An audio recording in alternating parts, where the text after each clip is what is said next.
So what I'm going to do today is kind of go through what were you actually trying to accomplish and do with those word problems from the other day? No, we're going to do it now. What's going to happen here is that I'm going to show you guys how you use the growth and decay models, how you basically live and die with your calculator on these types of problems.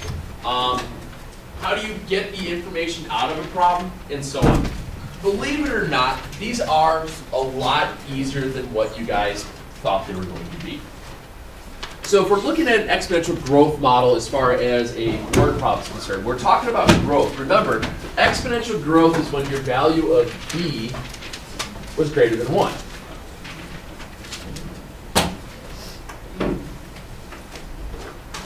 So exponential growth, y equals a times b to the x, where b is greater than 1. That's how we knew it was growth. All right.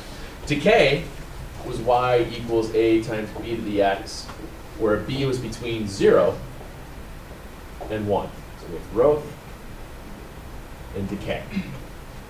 Now, when we look at growth and decay models, it mirrors off the same idea, where you have this growth model, y equals a times the quantity 1 plus r.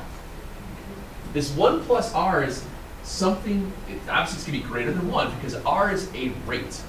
It's a rate usually given to you as a percentage, but then we just use it as a decimal. Okay? So you're going to use this growth model where your b value, if you will, this is kind of the b value here, this 1 plus r. It's still going to be greater than 1. This value of r is the rate as a decimal.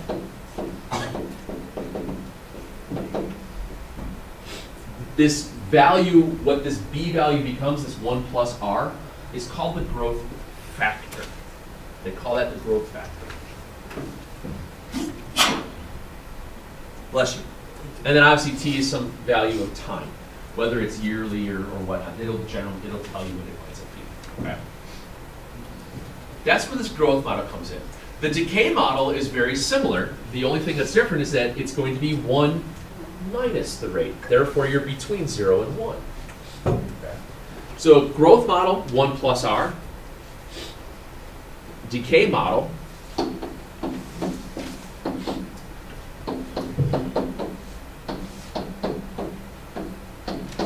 where it's 1 minus r. And what do you think 1 minus r would be called? If the other one was called growth factor, this would be the Decay factor. Decay factor.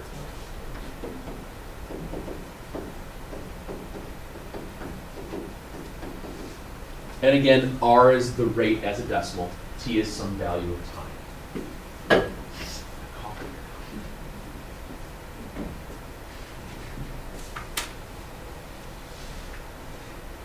Is that scary? Nah. Okay, well, let's look at a problem. Population of Winnemucca, Nevada. Why are the most complicated names? Why can't they just like... Vegas? Yeah. I don't know. So I don't know where Winnemucca, I think it's Winnemucca? Winnemucca. Winnemucca? Winnemucca. Mecca like a high, make a hiney ho. Mecca like a high, make a shiny ho. Winnemucca. Does anybody even know what that's from? Winnemucca. What? Mecca like a high, make a hiney ho. Stuart Little? No. Is that this TV show. Stuart Little? It's, no. Oh, no, it's not. Pee-wee's Playhouse? You're too old. No, too old for that. Yeah. Yeah, okay, anyway. So what happens here, it says, this population can be modeled by blah. It's giving you this population model of 6191 times 1.04 to the t, where t is the number of years since 1990. So year 0 would be 1990. Okay. What was the population in 1990? What's your initial amount? What's your A value? 6191. So what happens now is when you're looking at your growth factor, you're looking at a growth problem where you have y equals a 1 plus r to the t, This value of A is your initial amount. When we start to talk about banking here in a little bit, it'll be called principal. Different, they use the different term for initial amounts. So your initial amount, so in 1990 there were 6191 people. By what percent does the population increase in each year? 4%, very good. Your rate, it's 1 plus R. So your rate is 0.04, therefore the percent there would be 4%. It's that little twist that they'll throw in there at you, and they'll ask you this. So next part then would be in 1998, approximately how many people were there? What would you do? The T is 98. Well, if your initial year is 1990, that's year 0. How many years later is 1998? 8. So what would you say T would be? 8. So you'd say in 1998, that means T equals 8, and go on from there. Now, what's nice is that this is a very simple thing to throw in your calculator. Okay. What they might ask you from time to time is approximate at what year you get a certain population. Let me show you what this would do. Get your calculator out and throw this in your y equals table. Of course, I don't have my calculator out.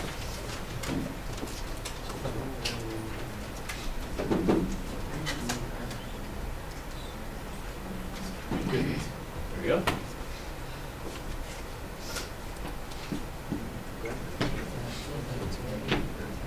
So y equals something.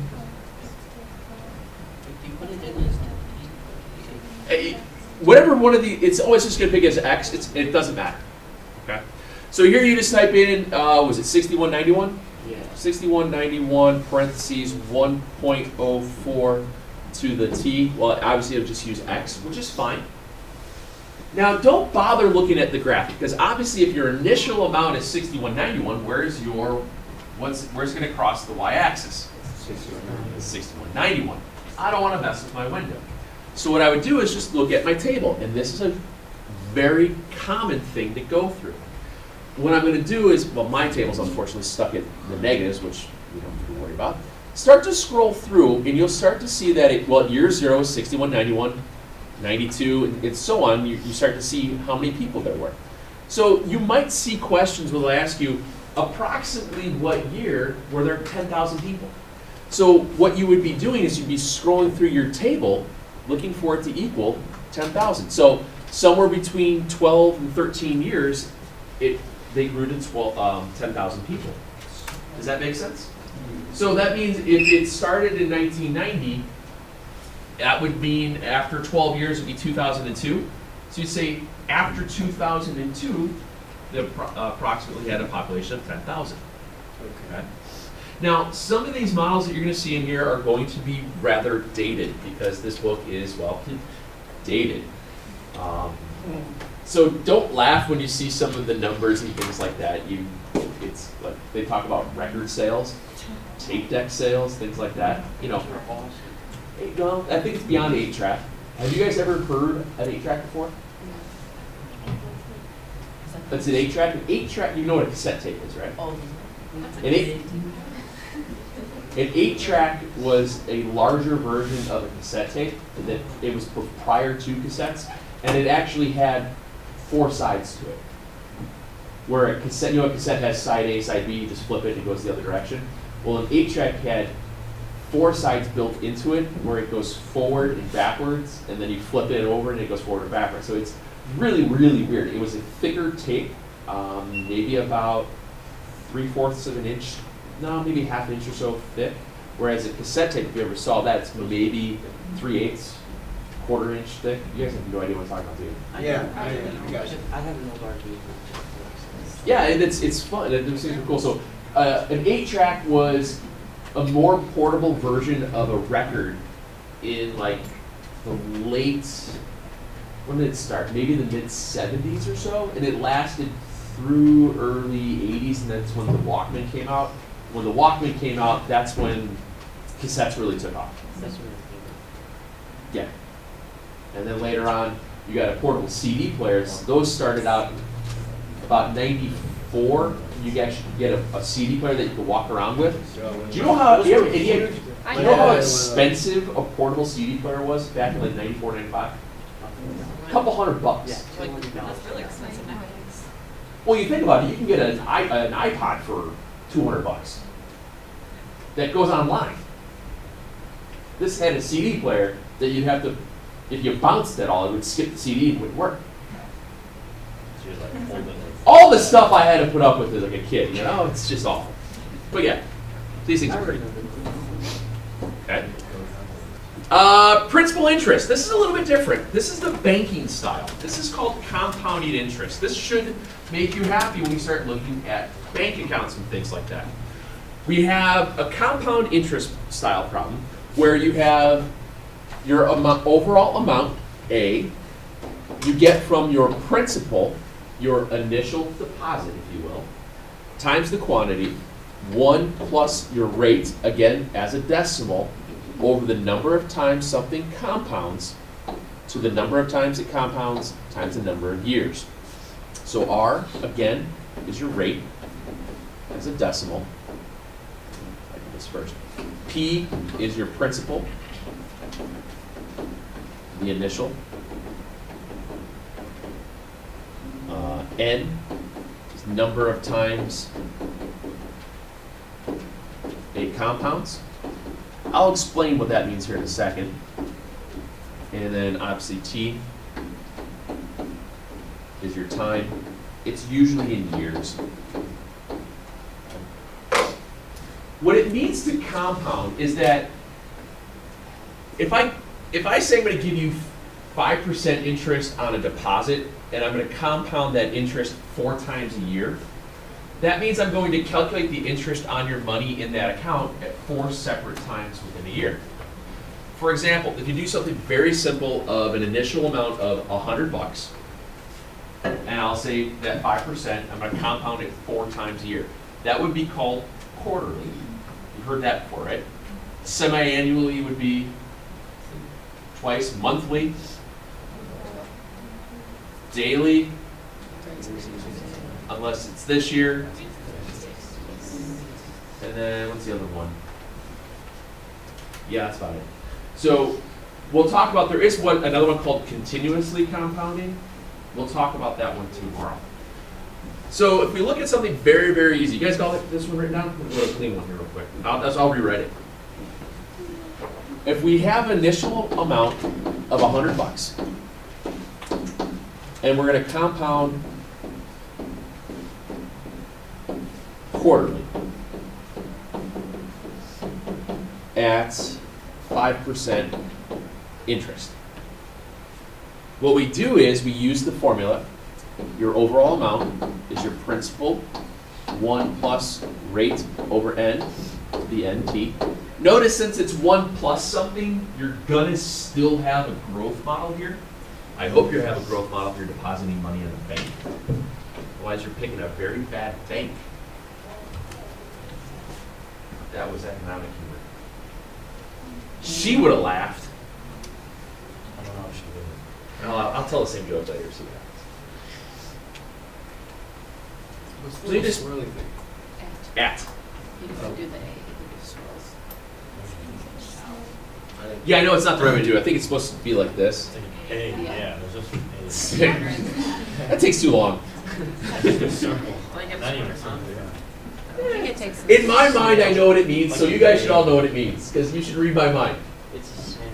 It's a snail, yes. So all you do is you substitute in. So you have 100 times 1 plus 0.05 over 4. We'll do this for 5 years.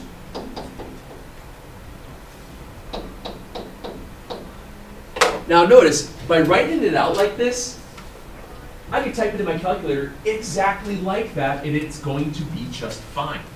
It doesn't matter. I don't have to simplify anything. I don't have to do any of that. I have fraction buttons. I have parentheses. I have all that stuff with these nice fancy calculators, so I don't have to worry about it. Okay?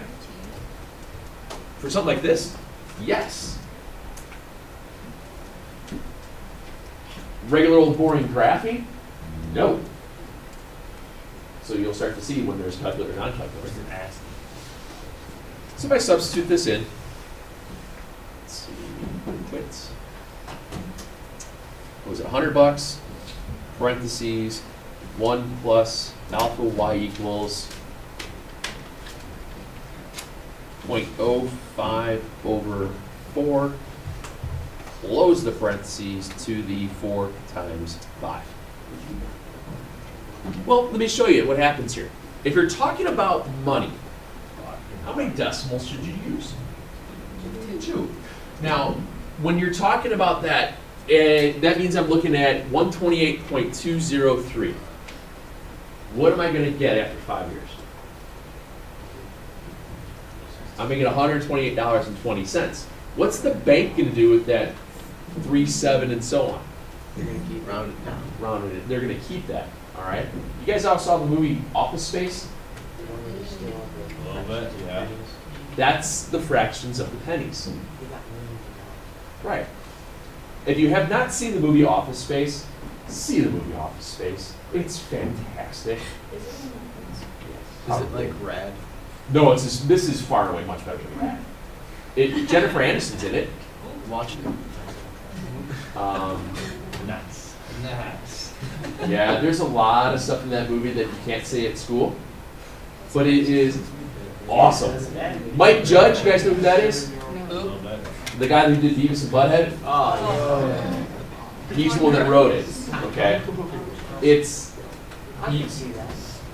You guys, if you have a dry sense of humor and you enjoy something like that, you'll love this movie. It's so good. Such great. Anyway, so the premise of the movie was that they were trying to steal money from the Y2K rollovers with bank accounts, stuff like that.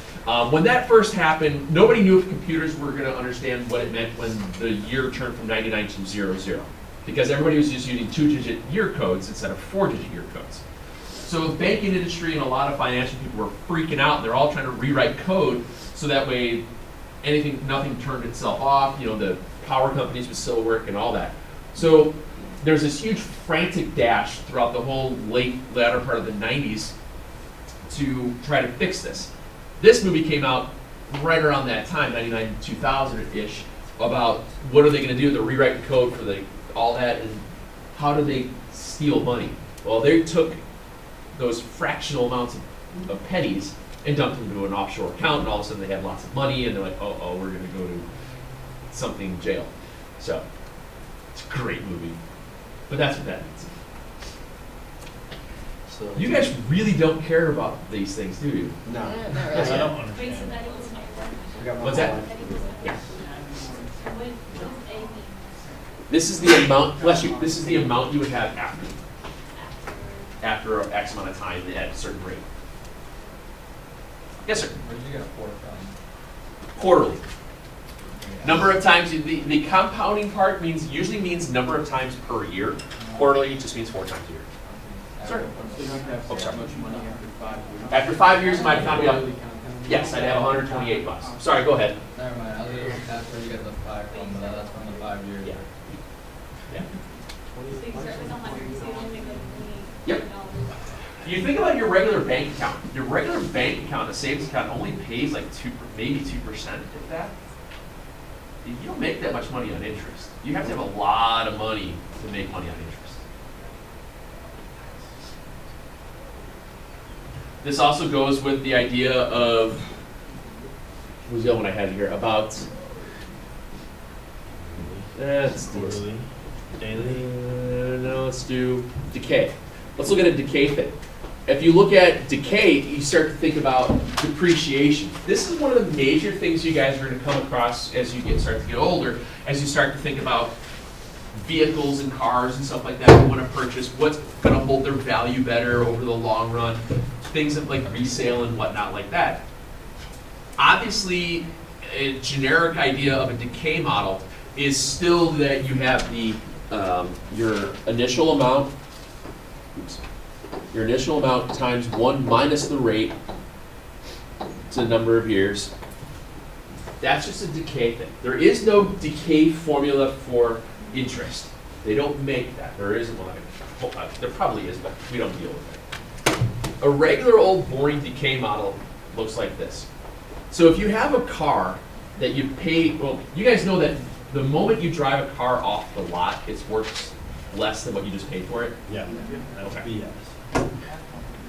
So, and some cars will depreciate faster than others. You guys know that certain cars hold value better. I'm sure when you look at used cars, you know, a lot of you guys start to turn 16 when you're probably thinking, well, I'm not going to be able to afford a new car, so I look at used cars. Certain styles of used cars are more expensive than others, like trucks hold value pretty decently.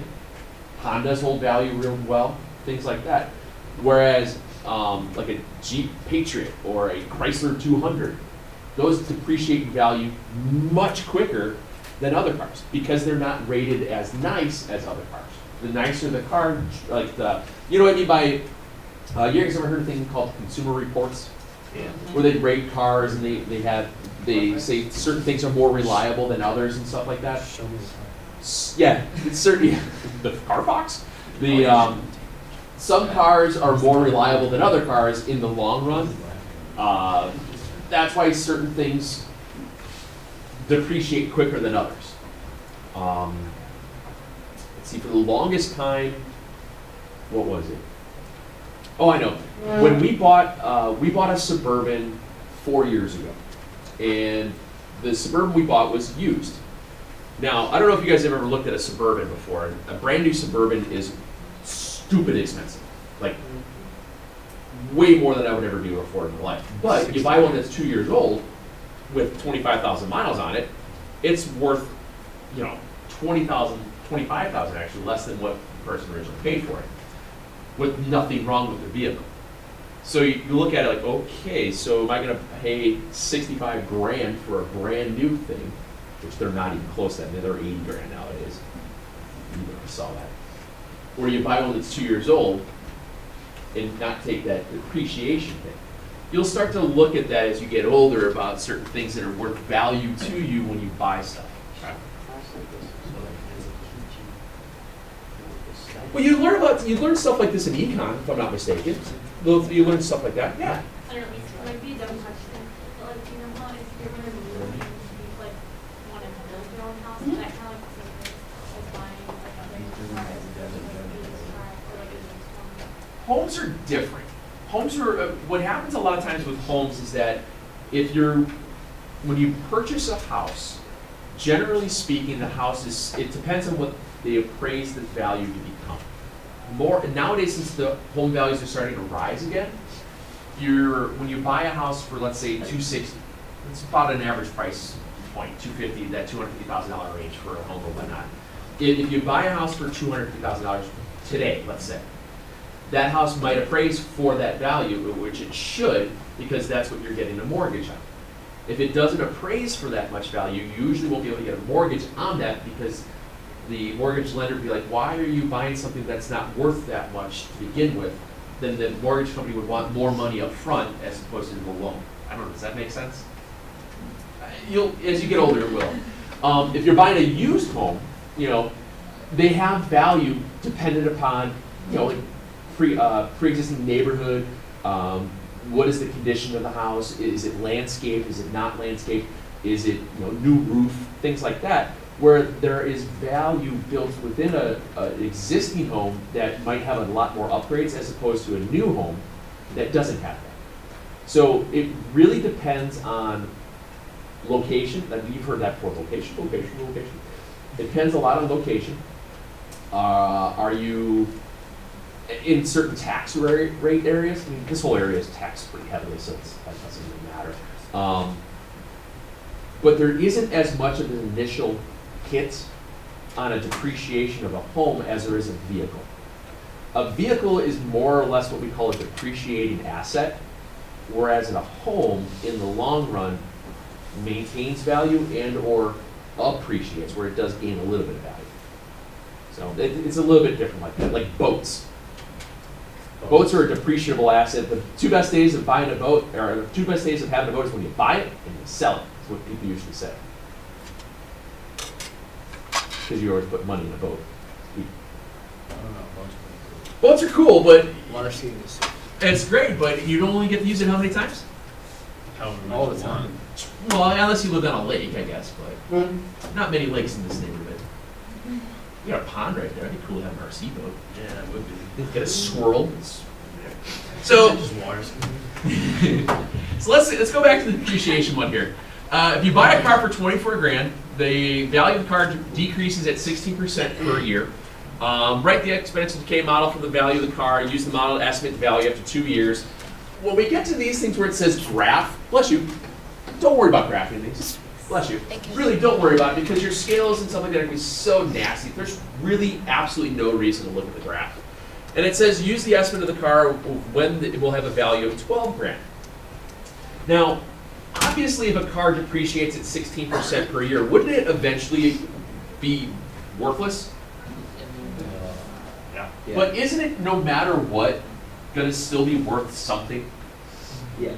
Yeah. Because if you think about it, even though it may not have value, it still has value in the metals, the plastics, the wires, and all that stuff that are within the car. You could still scrap it, if you will. You could part it out, all right? So a car may not eventually fall to zero, unless it, I guess unless it blows up by a bomb or something. But in the long run, it will eventually tail itself out. You know, if you look at, I'm trying to think. Like a Honda Accord. Honda Accords are dead reliable. They've been rated really nice cars for a long, long, long time. And I think a basic Accord nowadays is around 30 grand, give or take, plus or minus 5 grand, depending on how options and whatnot. Maybe in 10 years, like a 10-year-old Accord might still be worth 15. You know, it might have 100,000 miles on it, but it's still worth $15,000 to somebody because it's dead set reliable. All you do is put tires on it, keep brakes in on it, and you'd be okay usually. You start to look at those things. I mean, you guys, when I was a kid, when I started looking at for my first car, I'm looking at cars with high miles on it because they were cheaper. You'd probably be in the same boat. Anyway, so let's go through this one real quick. Your initial amount was 24 grand. It's 1 minus your rate. Your rate is 16%, so it's going to be 1 minus 0.16, very good. Don't worry about, since you're using your calculator here, guys, don't worry about trying to figure out what that decimal, that growth factor, that decay factor is specifically, unless they ask you for it. And then it's just to the first part was number of 2 years. Yep. Fill that out, and what's it worth after 2 years? 16,934. 16,900. 34. And then how much? 0.4. So if you start to think about when you have a car loan, you guys ever heard the term being underwater? In terms of a loan, you might have heard that with mortgages, with houses, the housing market being underwater. You owe more money than what your house is worth. Same idea with car loans. If you buy a car for 24 grand, you have a 4-year loan on it. In 2 years when you're paying it off, or 3 years when you paid it off, you might still owe more than what the car is worth. So you might still owe, 18 grand, but the car's only worth 16. So you're underwater. That's not the time to trade it in. You trade in a car when you are above water, where you owe less than what the car is worth. You ever heard the term equity? No.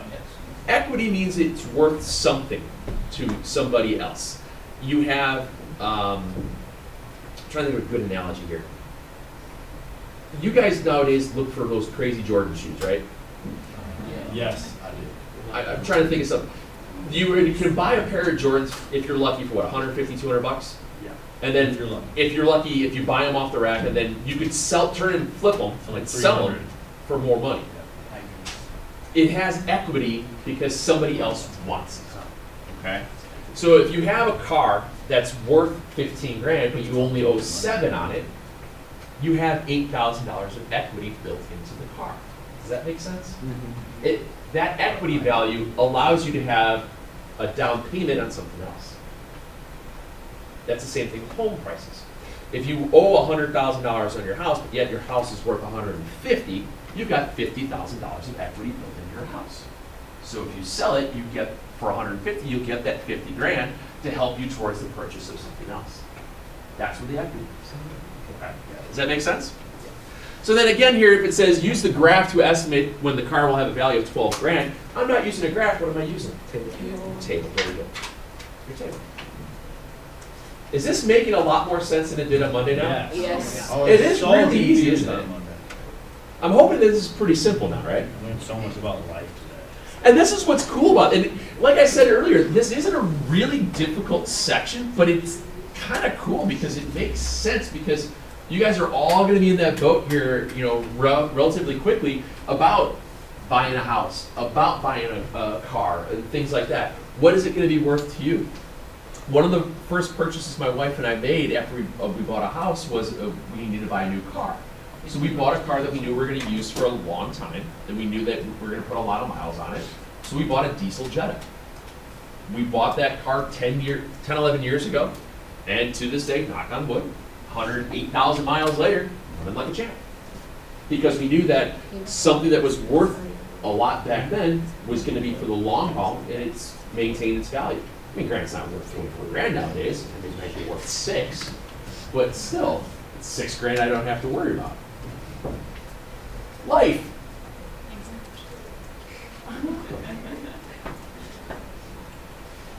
Questions on growth and decay? No. All right, let's see here then.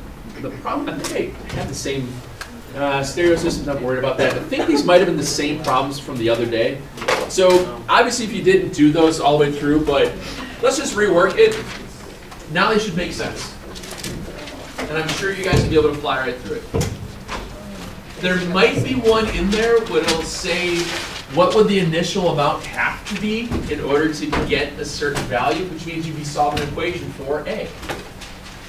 You'll have all the rest of the stuff, you just gotta work yourself backwards. You'll see it's pretty simple to work with, okay? Give those a shot then tonight. 56 through 66, do we grab? No, if there's no, if it doesn't, I think those are just principal interest problems, to be honest with you, if I'm not mistaken. The, if it says, anything that says graph, don't even bother with the graph, okay? Just use that as a general rule from the word problem stuff. Tomorrow we'll talk about E and where that comes into play and how it's calculated. It's actually calculated off of a continuously compounded interest problem. We'll do some other word problems with that, as well as some very easy graphing with E values tomorrow. And I got a really great song for you. Great. Like all three. Oh,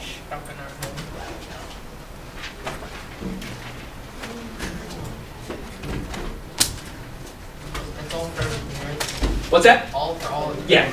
Yeah, unless, because some of them would like part A, B, and C, but part B would say graph. Just don't forget it. That's all it means. There will be an answer. Letter E. Work on that. Clearly see. Yeah, if you think about appreciable assets, relatives of ours